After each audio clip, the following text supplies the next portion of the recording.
Hello，大家好，我係 Samantha。今日我哋想講一啲神話故事，女媧補天嘅真相。呢個根本咧就唔係啲乜嘢嘅玄學嚟嘅，而係一場發生喺史前文明嘅時期，物理同大氣層嘅修復工程。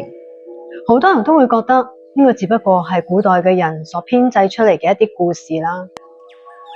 但係你有冇諗過，又點解全球各地嘅遠古文獻嘅裏邊都不約而同地去記載咗呢一場毀天滅地嘅災難呢？又點解喺《山海經》同埋《淮南子》裏邊，對於呢一場變故嘅描述係充滿住令人毛骨悚然嘅工業化色彩呢？今日我哋就要撕開呢個傳說嘅偽裝，去睇下呢個被稱之為女媧嘅高度文明個體，究竟係點樣喺我哋行星毀滅嘅邊緣，手動地縫合咗我哋嘅保護層。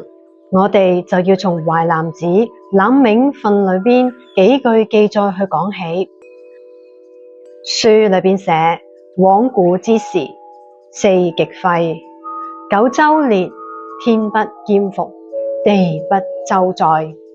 注意一下，天不兼覆四個字，如果擺喺現代科學嘅語境之下呢，佢極之係只係描述一種現象，大氣臭氧層嘅空洞，又或者係電離層保護傘局部消失。當時嘅地球突然之間失去咗某一種嘅電磁屏障，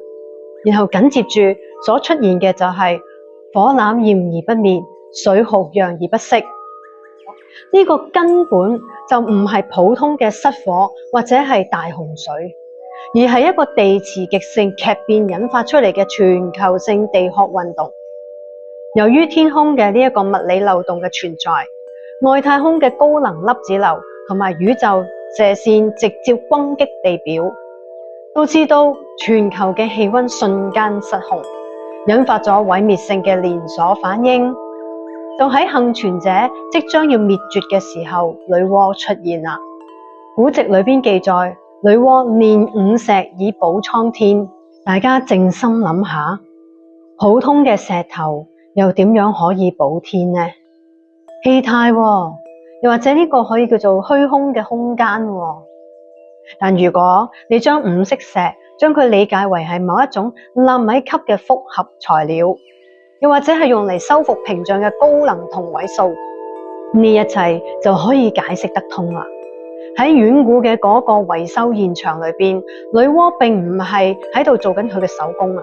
佢極有可能係利用緊某一種高科技嘅設備喺度進行緊一個極其複雜嘅等離子體修復，又或者叫做量子屏障嘅重構。所謂嘅五色，亦都有可能就係光譜裏邊不同段位嘅高能粒子反應時產生嘅強光。而最令人背脊發涼嘅細節就係女媧補完天之後嘅舉動。佢有句說話會講：斷滅足以立四級。咁點解要分離一個巨型嘅生物嘅肢體嚟支撐四個方位呢？但如果我哋將地球睇成一個係巨大嘅精密實驗體，呢個所謂嘅四級，其實就係重塑地球磁場嘅四個關鍵物理支點。只有穩固咗呢個磁場，被修復嘅大氣保護層，先至唔會再次被太陽風吹散。咁樣嘅話，就一啲都唔係幻術咯。呢個分明就係一個高度嘅文明，外星嘅文明喺度對一個行星進行緊急滅災嘅手術。為咗去佐證呢個觀點呢，我哋可以再睇下一啲嘅例子，譬如話《列子·湯問》裏有一個容易被忽略嘅細節。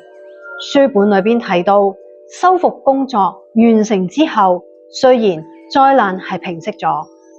但係天傾西北，地不滿東南。呢句話就係講緊我哋而家所熟悉嘅黃道面交角。如果呢個只係編織出嚟嘅童話故事，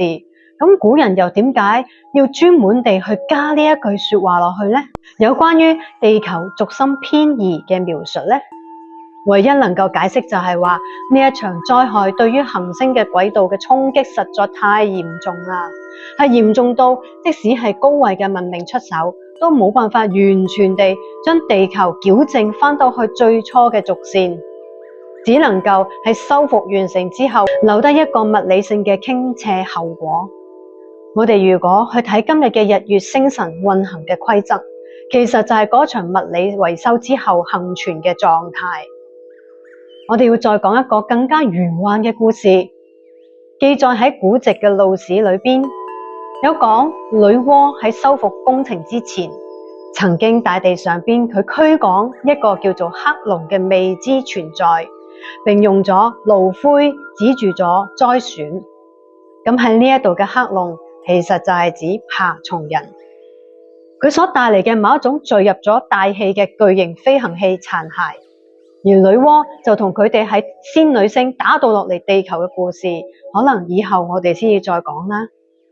而呢個爐灰喺現代工程角度去睇嘅話，大量噴灑呢一種微米級嘅礦物粉末，係減緩全球溫室效應、平抑極端氣候最原始，亦都係最有效嘅物理干預手段。哇！咁喺嗰陣時期嘅先民，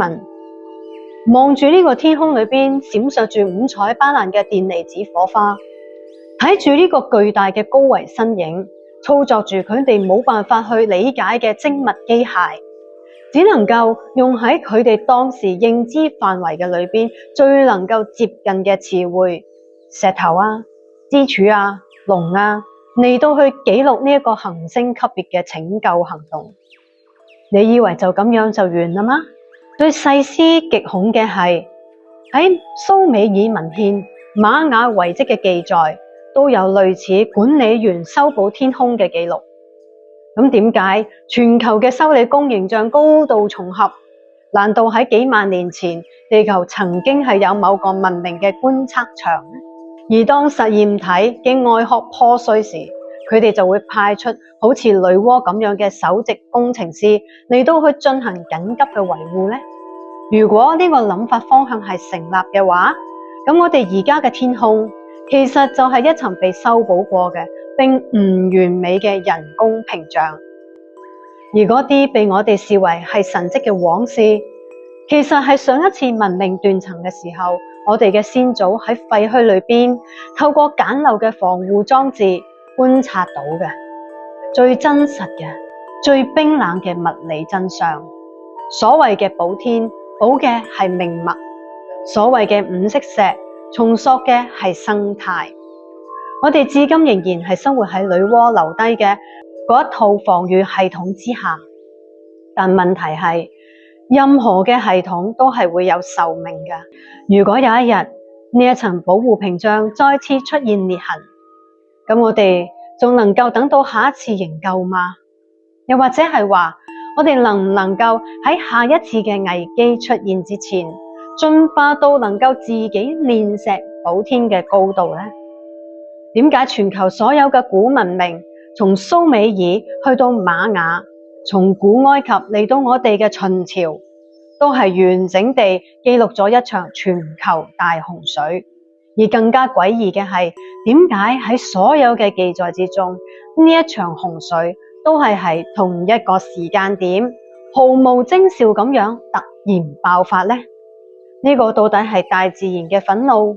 還是係某種實驗失敗之後嘅清理程序啊？敬請期待我以後嘅內容，我會為大家揭開更多嘅真相。